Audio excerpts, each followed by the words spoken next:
అమ్మవారి ఫోటోని చూస్తే ఎంత నిండుగా గాజుల మాలతోటి చాలా అంటే చాలా బాగుంది కదా! ఇలాంటి గాజుల మాలని మీరు రెడీ చేసుకొని మీ ఇంట్లో విగ్రహాలకు కానీ, ఫోటోలకు కానీ, ఆలయాల్లో ఉన్న దేవతా విగ్రహాలకు కానీ వేసుకుంటే చాలా అంటే చాలా బావుంటుంది. మనకి పసుపు బొట్లకి చాలామంది గాజులు ఇస్తూనే ఉంటారు. చాలామంది దగ్గర నాకు తెలిసి చాలా నిల్వ ఉండే ఉంటుంది. అలాంటి టైంలో అవి ఏం జేయాలో అర్థం గాదు. మళ్ళీ మనం పసుపు బొట్టుకే యూజ్ చేద్దాంలే అని అనుకుంటాం. కానీ ఈసారి ఇలా ట్రై చేయండి. వచ్చేదంతా వరలక్ష్మి శుక్రవారాలు కదా! మనం ఎలాగో ఖచ్చితంగా 4 శుక్రవారాలు 4 దేవాలయాలని వెళ్తూనే ఉంటాం. ఈసారి వెళ్ళినప్పుడు పూలు, పండ్లతో పాటు ఇలాంటి గాజుల మాలను రెడీ చేసుకొని తీసుకొని వెళ్ళి అయ్యగారితోటి మరీ చెప్పి అమ్మవారికి వేయమని చెప్పండి. చాలా అందంగా అలంకరణగా అమ్మవారు కనిపించడమే కాదు, మీకు ఖచ్చితంగా మంచి కాంప్లిమెంట్స్ ఒస్తాయి.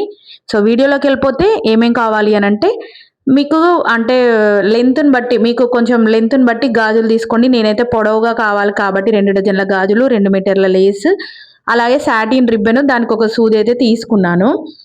మనకి కొంచెం ఏ కలర్ గాజులైనా తీసుకోవచ్చు. మామూలుగా ఎరుపు, గ్రీన్, యెల్లో అయితే తీసుకుంటాము. కలర్ లేస్ కూడా గాజుల కలర్‌ని బట్టి లేస్ కలర్‌ని బట్టి గాజులైతే చూజ్ చేసుకోవచ్చు.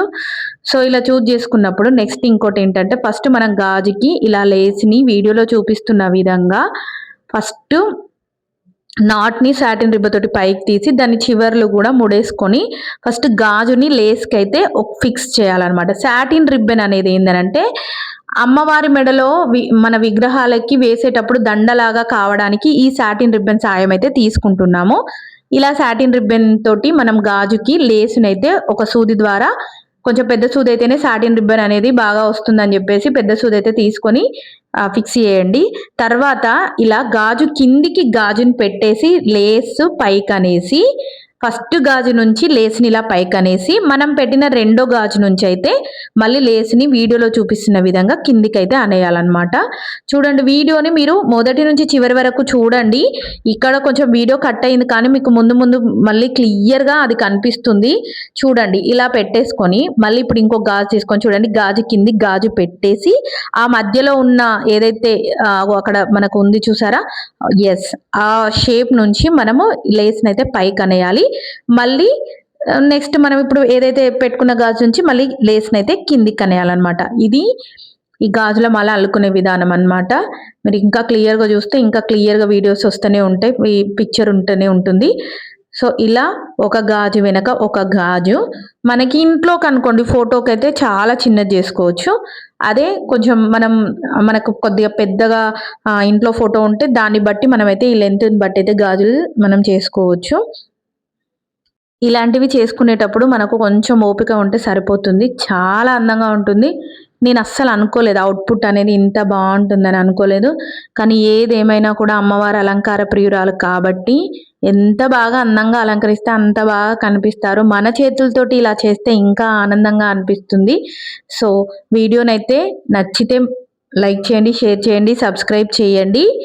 సో, ఇలా మనకి మొత్తం మన దగ్గర ఉన్న గాజులు లేస్ అయిపోయాక ఏమైనా లేస్ మిగిలితే గట్టిగా కట్ చేసేసుకొని దానికి కొసలనేటి మనము ఫస్ట్ వేసిన నాటుకి సాటిన్ రిబ్బన్ ఇలా ఇటు కొసకు కూడా అలా వీడియోలో చూపిస్తున్న విధంగా లేస్‌ని గాజుతోటి క్లోజ్ చేసేసి మళ్ళీ సాటిన్ రిబ్బన్ తోటి నాట్ వేసేసుకోవచ్చు. వీడియో క్లియర్‌గా చూడండి, మీకు అర్థమైపోతుంది ఈజీగా. అలా పైకెనేసి ఒక నాట్ వేసేసుకున్నాం అనుకోండి, మనకి కాటన్ థ్రెడ్ యూజ్ చేయొచ్చు. కానీ ఈ వెయిట్ మనం విగ్రహాలకు వేసినప్పుడు ఆగాలి కాబట్టి ఇలా సాటిన్ రిబ్బన్ అయితే చూడడానికి అందంగాను ఉంటుంది. ప్లస్ మాల అనేది బరువు కూడా మేనేజ్ చేయగలుగుతుంది కాబట్టి ఇలా సాటిన్ రిబ్బన్ సాయం అయితే నేను తీసేసుకున్నాను. చూడండి, వీడియోని ఇలా మొత్తం మనం నాటేసేసుకొని మళ్ళీ పైకి తీసేసి ఒక నాటేసేసుకొని గాజు చివరను కూడా లేస్ తోటి ఇలా ఫిక్స్ చేసేసుకోవాలన్నమాట.